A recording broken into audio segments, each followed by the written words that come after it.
Bendera One Piece kini berkibar di jalan-jalan dan gedung di Nepal.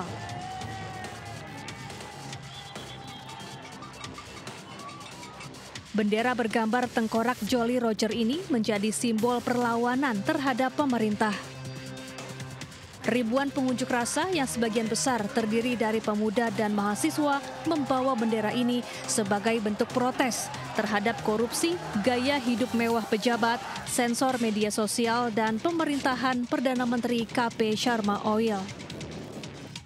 Warga Nepal mengaku terinspirasi dari Indonesia yang sempat menggunakan bendera One Piece sebagai bentuk kritik terhadap pemerintah. Bendera dan mural One Piece muncul di bulan kemerdekaan RI Agustus lalu. Selain bendera One Piece, aksi sejumlah Gen Z Nepal berjoget pacu jalur di depan gedung DPR Nepal yang terbakar, viral di media sosial. Joget pacu jalur sebelumnya juga viral di Indonesia. Akibat gelombang unjuk rasa yang diwarnai kericuhan ini, sedikitnya 31 orang tewas dan ribuan orang lainnya terluka.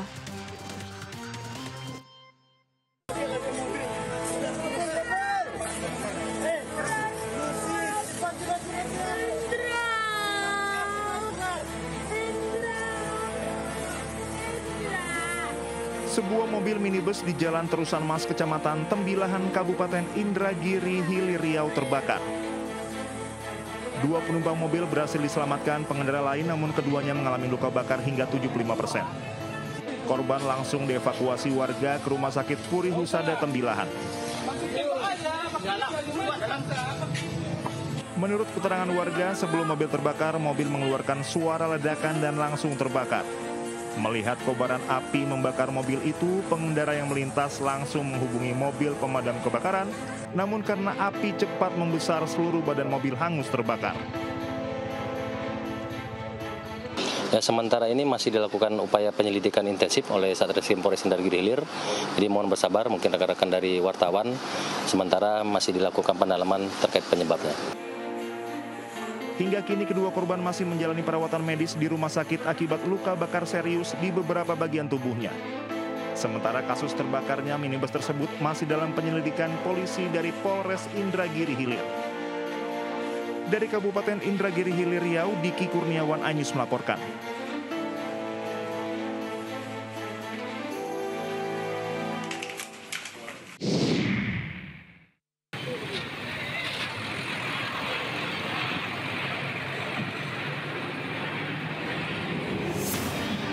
Kecelakaan lalu lintas yang diduga akibat kelalaian pengemudi terjadi di kawasan Ciro, Balengbendo, Sidoarjo.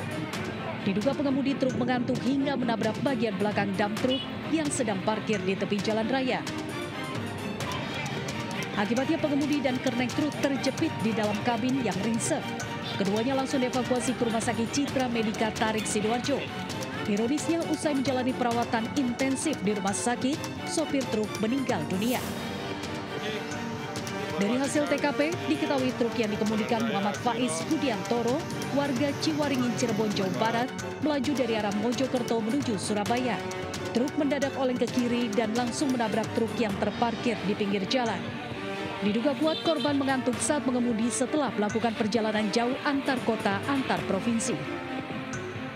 Semula kendaraan truk berjalan dari arah barat ke timur atau dari arah Mojokerto ke Surabaya. Sesampainya di TKP tersebut diduga pengemudi mengantuk dan oleng ke kiri menabrak bagian belakang truk yang parkir di bahu jalan. Untuk pemeriksaan lebih lanjut, saat ini kedua truk yang terlibat kecelakaan diamankan di Mapolsek Balong Bendo, Sidoarjo. Dari Sidoarjo, Jawa Timur, Pramono Putra, iNews melaporkan.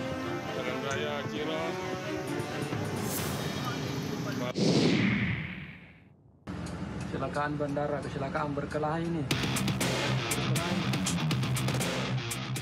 Apes berniat memberi tumpangan mobil kepada pejalan kaki yang dikira seorang wanita, korban justru nyaris jadi korban perampokan. Dalam video amatir yang viral di media sosial, puluhan warga mengejar seorang pria yang diduga hendak melakukan percobaan perampasan mobil milik wanita, pegawai otoritas bandara, di Jalan Poros pintu masuk area Bandara Sultan Hasanuddin, Makassar, di Kabupaten Maros, Sulawesi Selatan.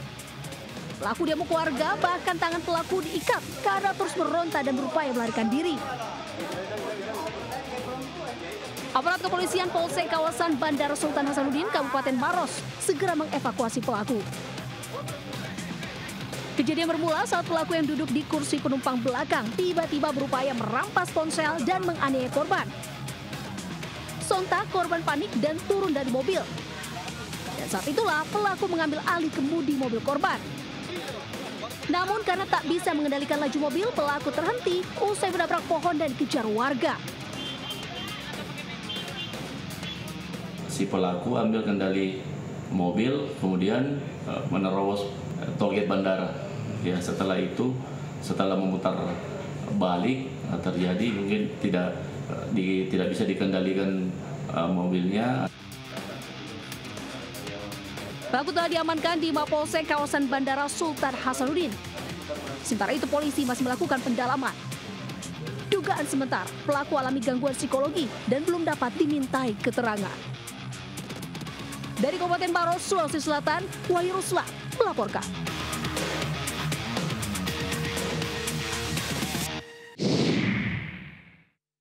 Angkat bawah, angkat bawah. Angkat bawah. Angkat bawah. La ilaha illallah. La ilaha illallah. Pasca ledakan sumur ilegal milik warga di Desa Kaliberau, Kecamatan Bayung Lencir, Kabupaten Musi Banyu Asin, Sumatera Selatan, Kapolda Sumatera Selatan memerintahkan jajarannya untuk melakukan penyelidikan penyebab ledakan. Kapolda Sumatera Selatan juga menegaskan agar kasus ini ditangani secara transparan, semua pihak yang terlibat akan dimintai keterangan untuk mendapat informasi yang jelas dari kejadian ini. Ada 2 yang meninggal, benar tidak, Pak? Ya, jadi saya mendapatkan informasi seperti itu, ya, dan Bapak Kapolda telah memerintahkan kepada tim dari Polda Sumsel bersama dengan Polres Muba untuk mengungkap secara tuntas.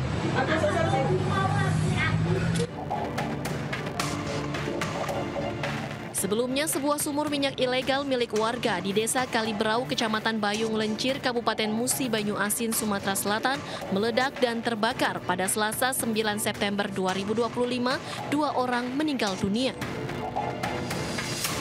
Akibat kejadian, 5 orang bekerja di areal sumur ilegal mengalami luka bakar serius. 1 korban dari 5 yang mengalami luka bakar serius meninggal dunia usai menjalani perawatan di rumah sakit.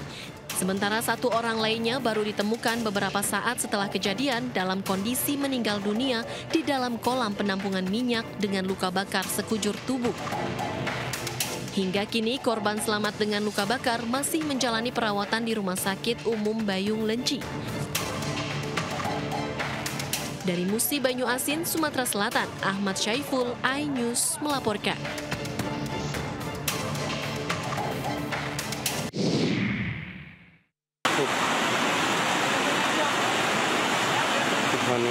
Sudah kuat, bro. Yang 2 sudah di atas. Banjir bandang menyebabkan 3 jembatan putus di Kecamatan Maupongo, Kabupaten Nagekeo, Nusa Tenggara Timur. Akibatnya warga terpaksa menggotong jenazah korban banjir menuju rumah duka. Hal ini lantaran kendaraan pengangkut jenazah tidak bisa melintasi jembatan karena akses jalan terputus. Kondisi ini juga membuat aktivitas warga lumpuh total. Sebagai solusi sementara, warga setempat berinisiatif membuat jembatan darurat dari kayu dan bambu. Jembatan ini menjadi akses satu-satunya untuk menghubungkan desa dengan ibu kota kecamatan maupun kabupaten. Warga berharap pemerintah segera turun tangan memperbaiki jembatan permanen. Mereka menilai akses tersebut vital bagi mobilitas warga, ekonomi, serta distribusi bantuan pasca bencana. Dari Nagekeo, Nusa Tenggara Timur, Joni Nura, iNews melaporkan.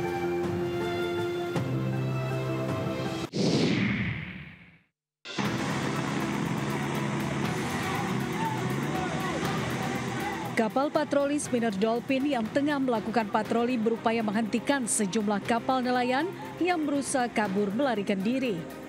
Akibat penghentian tersebut memicu emosi nelayan yang ramai-ramai berdatangan. Massa melampiaskan kemarahan dengan membakar speedboat patroli di Pantai Muaro Air Haji, Kecamatan Linggo Sari Baganti, Pesisir Selatan. Sebanyak 8 anggota PSDKP yang berada di atas kapal berhasil diselamatkan oleh petugas kepolisian. Saat ini situasi telah kondusif, sementara kasus pembakaran kapal patroli ini masih dalam penyelidikan tim gabungan Satreskrim dan Satpol Airut Polres Pesisir Selatan. Untuk pelaku masih dalam proses lidik, namun demikian apapun perkembangan nanti kita sampaikan dan kita laporkan. Untuk situasi sampai sekarang masih aman dan terkendali. Untuk 8 orang petugas dari PSDKP sudah kami amankan di Polsek Linggo Sari Baganti dan langsung di-drop ke Polres Pesisir Selatan. Peristiwa ini menambah daftar panjang konflik antara aparat penegak hukum di laut dengan nelayan yang menggunakan alat tangkap tidak ramah lingkungan. Dari Kabupaten Pesisir Selatan, Sumatera Barat, Budi Sunandar, iNews melaporkan.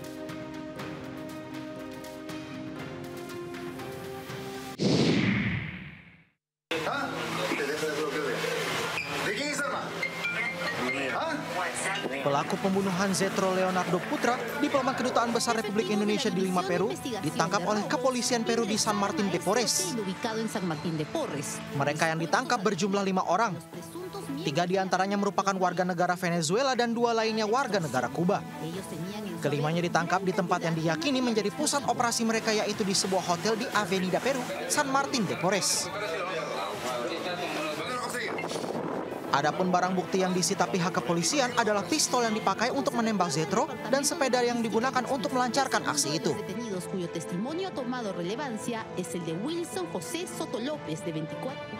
Zetro sendiri baru 5 bulan bertugas di Peru sebelum tewas ditembak. Jenazah Zetro sendiri sudah dibawa pulang dan dimakamkan di tempat pemakaman umum Sari Mulia, Kota Tangerang Selatan, Banten, menandai berakhirnya perjalanan Zetro yang gugur saat menjalankan tugas negara di luar negeri.